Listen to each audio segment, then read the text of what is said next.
Guys, hope everybody's doing well. Happy Easter weekend to everybody. Awesome day out there. Shoot, sunshine came out and a ton of energy. A lot of fun getting out on the practice field again.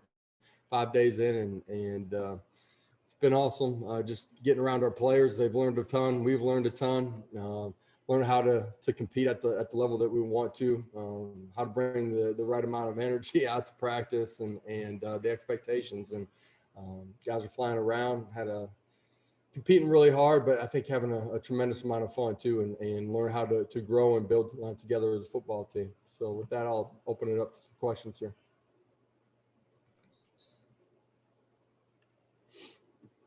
Questions, we'll start with Vince Farrar, then we'll go to David Oven.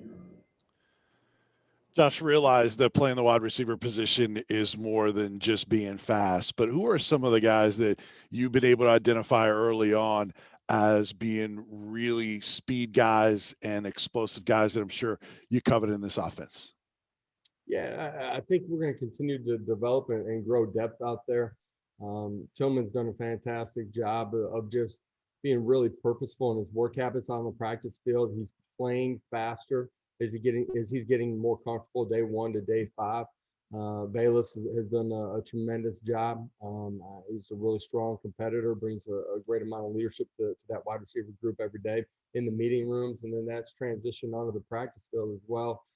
Jimmy Callaway's having a good spring, a good start here. A guy that's learning how to play with the technique and what we're asking him to do, getting better every day, but has the ability to extend the field and really make some plays down the field. And I would never use the word satisfied or completely happy with everything that's going on at any position when you're 5 days in the spring ball, but I like the purpose that those guys are practicing with. They're starting to gain trust in what we're doing and starting to play with a lot better technique, which will give them the ability to go win down the football field. They've created some big plays in the passing game. Uh, Josh, how do you view kind of Dane Davis's role, and why is he a guy early on that we're seeing get a lot of reps with guys at the front of the offensive line group? Yeah, it's just been rock solid since we've gotten here in the way that he competes, his attention to detail, and how he competes out on the practice field. Those guys get graded every day, and the rotation up front, practice one was based off of how they graded out and everything that they were doing every day leading up to spring ball. Now you get graded every day in practice, and based on that kind of sets the rotation as far as whether you're playing with the ones, twos, or threes for the day. He's a guy that's going to compete really hard. I think up front we have some flexibility with some of the guys that can play left or play right. They've had some experience doing that.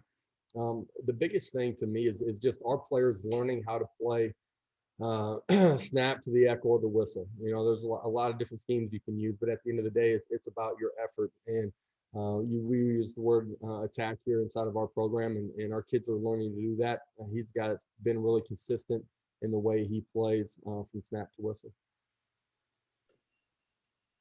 Brent Hubbs and Blake Topmeyer. Yeah, Coach, with the besides just the attitude and everything, what have you physically learned about your football team through 5 practices? What do you know about your team physically that you didn't know 5 practices ago? Well, I'm going to start with not the physical side of it. I'm going to start with their attentiveness, their ability to be coached. They're willing to take that coaching and try to implement it into the game. Try not to make the same mistake twice.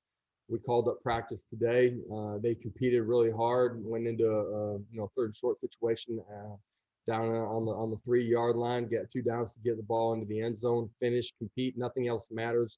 That's happened during the first 22, 23 periods of practice. It's all about how you finish at this point. And we're learning how to have a winning mentality, and that's effort, that's attitude, it's being a tough football team. There's a drill that we did in day 3. We call it the ball drill. That's really about putting your face on somebody, getting your hands in the right place, being able to run your feet on offense, defensively shed, make a play. Day 3, not anywhere near the level of meeting our standard or expectation. Day 5, we repeat the drill. A whole lot more energy, a whole lot more toughness. Our attitude was in a better spot. Got a whole lot better, and I think you got to gain in the inches every single day. And it starts with our guys' ability to be coachable, to have some of those winning attributes, the way they're going to communicate with each other. We're growing in that, learning how to shed some losing habits and hold on and gain some winning habits. Along those lines, to your point, though, the physicality, our guys are growing in that every day. Day one pads, not anywhere near where we need to be. Today, we get back out there in full pads, second time we've been in that. Our guys competed, and you heard pads popping at a whole different level than it was the first time we jumped into that. Hey, Josh, I wanted to ask you about recruiting.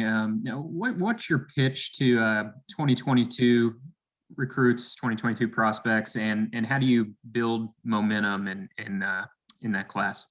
Yeah, it's about developing a relationship. It's about pouring into kids. There's no substitute for that. In some ways, we're a little bit behind just the timing of when we got hired, the nature of that, some of the questions that surrounded our program. Our coaches have been working on that relationship with those players.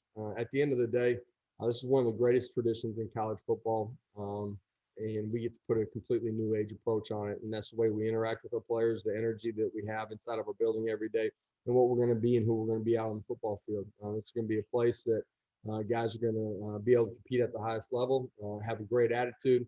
They're going to have fun inside of our building. I don't care if that's in the strength and conditioning area, the way we practice, and what we do.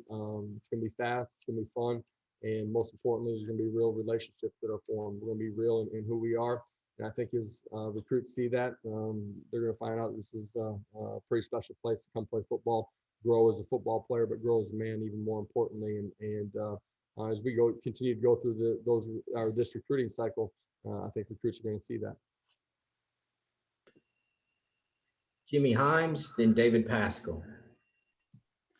Josh, Caden Salter had his case dismissed with prejudice. I wonder, has he been reinstated yet, or where does that stand?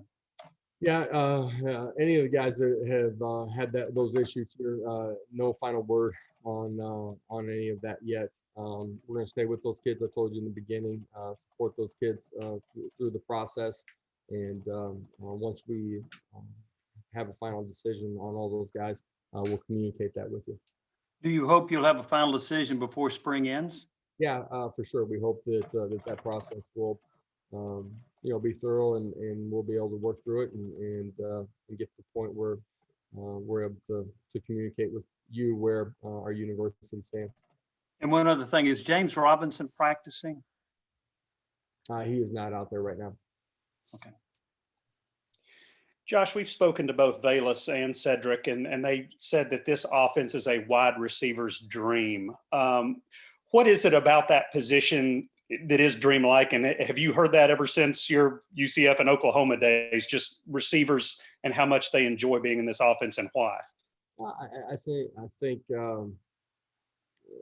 for us, the ability to play with tempo, for those guys to be put in a position we're going to try to find ways to isolate them, put them in a one-on-one position, and then give them the tools to go win. I think at the end of the day, that's what, as a wideout, you're looking for. The tempo we play, the number of snaps that we get, number of ball in hand opportunities that our skill players have. I think you put all of that together, plus the energy with which we play on game day, but even on the practice field, I think it is a really unique offense for skilled players and wide receivers to play in. It's something that they absolutely flourish in. Austin Price, then Eric Kane. Coach David asked about Dane Davis. Is that a situation where are y'all trying to find the best five, or is that one of those things like where if it's best for Cade to be at guard, is that where you play him, or if you feel like you're trying to get your best five on the field, are you moving him out to tackle? I mean, how will you approach the offensive line? And then what about Quasi Garland? He's a guy like Dane Davis, a former walk-on who's continued to kind of rise up, the program with his ability. What do you like about him at linebacker? We just finished day 5 of spring ball, man. Our players are trying to figure out our schemes, right? They're trying to figure out how to play at the tempo that we want to play at on the offensive side of the ball. all the mechanics that come with that. Defensively, trying to get aligned, communicate, make sure all three levels are on the same page. And we're early in that journey of who we're going to be next fall, and we're in a race against ourselves to get there as fast as we possibly can to be as good as we can. Up front, I think we're trying to find out, who's going to play with great technique, who's going to have the toughness, that's going to strain, that's going to play, be able to communicate. At every position, to me, it's really about finding out who are the guys who are going to play at a championship level, and then it's the responsibility of coaches to put those guys in a position of success. That's true at the offensive line position. I think you're always going to want some flexibility, the ability to maneuver and rotate guys. Typically, you're going to need, on a given day, be able to play with 7 or 8. Sometimes you're able to play with just 5, but that's got to be a really mature 5. So who are the guys that are going to play at championship level? How do we put the pieces of the puzzle together to allow us to play at the highest level? So we're on that journey trying to find those things out. Hey, Josh, we saw Jeremy Banks and Roman Harrison out there for the first time this week. Can you kind of give us a status update on those 2 players and kind of their availability throughout the next couple of weeks? Yeah, those 2 guys are fighting their butt off to get back and be at 100%. Done a tremendous job just in the rehab process, and have transitioned more into the strength and conditioning side of it, getting their bodies right, continue to come back, and they've done a great job in the meetings. Sat in on a couple of them with the linebackers. They're attentive, they care. They're pushing hard to get back and be ready to take a bunch of ownership and take a bunch of snaps at the linebacker position. Those guys are going to be allowed to do more and more as we go through spring ball. Don't think any of them will be in full contact situations. A couple more here for Coach. Tim Owens, then Wes Rucker. Hey, Josh, a lot of moving parts and different personalities when you put together a coaching staff, and a lot of these guys haven't coached together in the past. How well is this staff kind of meshing together at this point, working together for such a short time? Yeah, some truth in that, what you're saying for sure, but I think there's actually more connectedness than people probably realize. You got a group of guys that came with me from Orlando and have great trust in each other and in the process, and know the expectations and standard that I've set and how we're going to operate. You got a few guys that were not together on the defense side of the football, but there's a connected piece between those guys where they've worked with each other at different stops. And Coach Banks, tremendous leader, has a great vision of what he wants to do. I think he's building defensively, just the communication, the system that gives us some flexibility, but building it the right way, and has a tremendous amount of buy-in and trust from the guys that are in that defensive staff room with them. I think our players have fed off of the energy and chemistry from the staff as well, that everyone's in sync, communicating the same way, and their standards and expectations are clearly defined and are coaching in a positive way. Coach hard, hold our players' feet to the fire, hold them accountable. At the same time, we can go out and communicate in a way that's positive, that creates energy as well. And I think that's why the practice field has been the way that it has been. Yeah, Josh, I'm guessing that when you look kind of throughout the years when you've been a coach, at the numbers the quarterbacks have put up, I'm sure that you've got a system put in place for teaching them the way you want them to do things. How are these guys in that process of sort of learning both the system and how quickly y'all want to play and the decision making and all that? Are they do they get lost at times, or how's that going? Lost, I would not say that they're lost. Are they perfect in their communication, decision making? No, don't expect them to be. They won't be perfect by the time we get to kick off next fall. You're never perfect in that journey. You can be a 12-year NFL Hall of Fame career guy, and you're still straining to get better in something every single day. Our guys are competing really hard. I think they've been phenomenal in the meeting room. Their attentiveness to the details, I think, has, in the sense of urgency within that, has really increased over the last 2-3 practices. You coach some things before you get to the field. Once you get on the field, I think the understanding of the why those things are important become even more clear for them. Their urgency in that has been ticked up. or gone up, I should say. I think they've been really good. You know, they've made a bunch of plays in the past game. Had a couple things that haven't gone their way either. They've tried to learn from it. They've been able to give great energy to the guys around them. They're learning how to have winning habits. That's on the field. That's in the meeting room. That's in what they're doing every single day. The group together has been really positive with each other, and while they're competing with each other too. And we got a long ways to go, but the group is pushing to get there, and they've been good to work with. Last question, Kelly. Hey, Coach Heupel, Kelly Ann Stitz with WATE. I have a hard-hitting one for you to end on. So, third grader wrote to Lane Kiffin. He's a lifelong Tennessee fan, and he said that he's in the fan transfer portal and asked Lane Kiffin why he should become an Ole Miss fan. But the door's still open for Tennessee because it's in their top 4. What would your message be to Landon to keep him a Tennessee fan? One of the greatest traditions in college football, top 10 in the history of wins, top 10 in the history of NFL draft picks. The best is yet to come at Tennessee. Hop on, join along, have some fun. Let's go compete and go win. Thank y'all.